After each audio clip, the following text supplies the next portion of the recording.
علامہ رومی نے اس پر ایک بڑی خوبصورت مثال دی. کہتے ہیں ایک شخص درخت کے نیچے لیٹا ہوا تھا اور خراٹے لے رہا تھا. ایک چھوٹا سا سانپ آیا اور اس کے منہ کے اندر گھس گیا اور ایک شخص گزر رہا تھا, اس نے دیکھ لیا.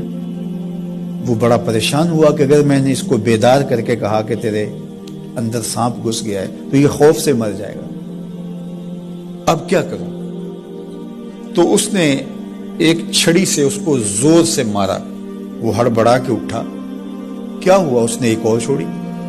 اس نے بھاگنا شروع کر دیا. وہ بھی اس کے پیچھے بھاگنے لگا. اس کی رفتار کم ہونے لگتی تو ایک اور مارتا. کیا خدایا کیا مصیبت ہے, میں نے اس کو کیا کہا؟ میں تو آرام سے سویا ہوا تھا درخت کے نیچے.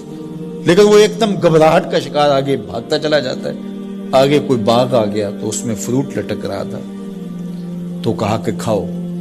عجیب آدمی ہے, مارتا ہے اور کہتا ہے کھاؤ. اس نے کھایا. کہا اور کھاؤ. اس نے کہا بابا بس میری بس ہوگی. کہا نہیں اور کھاؤ. اس نے اور کھایا.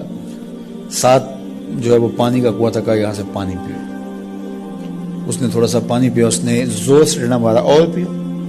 اس نے اور پی لیا. رومی کہتے ہیں کہ وہ بندہ بڑا حیران کہ عجیب میرا دشمن ہے, کبھی مارتا ہے, کبھی پھل کھلاتا ہے, کبھی پانی پلاتا ہے.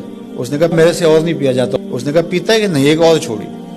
تو اس نے اور پانی پی لیا. کہا چلو دوڑو.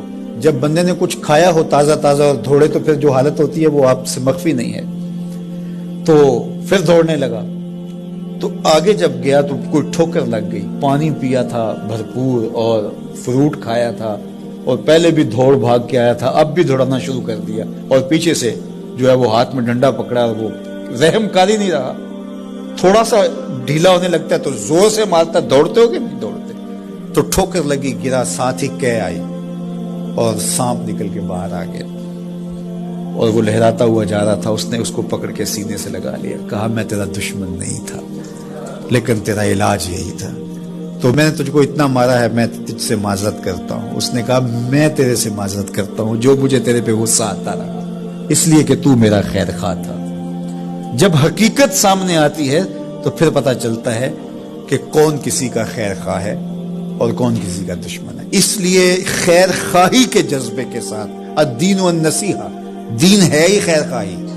تو خیر خواہی کبھی اس طرح ہوتی ہے کہ آپ کسی کی خیر خواہی کر رہے ہوتے ہیں, اسے لگ رہا ہوتا ہے کہ یہ میری خیر خواہی کر رہے ہیں اور وہ آپ کو اس وقت شکر گزار ہوتا ہے. اور کبھی ایسا ہوتا ہے آپ اس کی خیر خواہی کر رہے ہوتے ہیں, اس کو نہیں لگ رہا ہوتا کہ یہ میری خیر خواہی کر رہا ہے, اس کو غصہ آ رہا ہوتا ہے. لیکن جب اس کو بعد میں سمجھ آتی ہے کہ اس نے میری خیر خواہی کی ہے تو پھر وہ آپ کا شکر گزار ہوتا ہے. اور کبھی ایسا ہوتا ہے اس کو بعد میں بھی نہیں پتا چلتا اس نے میری خیر خواہی کی ہے, لیکن تمہارا رب جانتا ہے. وہ اگر رائی کے دانے کے برابر بھی نیکی ہو اور وہ کسی پہاڑ میں بھی ہو, تمہارا رب اس کو بھی لے آئے گا. اس لیے لوگوں کے ساتھ حسن سلوک کرو اور نیکی کا حکم دو, لوگوں کی بہتری کا سوچو, تو اس سے تمہارا رب تم سے راضی ہوگا. ان کی بات پھیلانا صدقہ جاریہ ہے. ثواب کی نیت سے ویڈیو کو شیئر ضرور کیجیے. جزاک اللہ.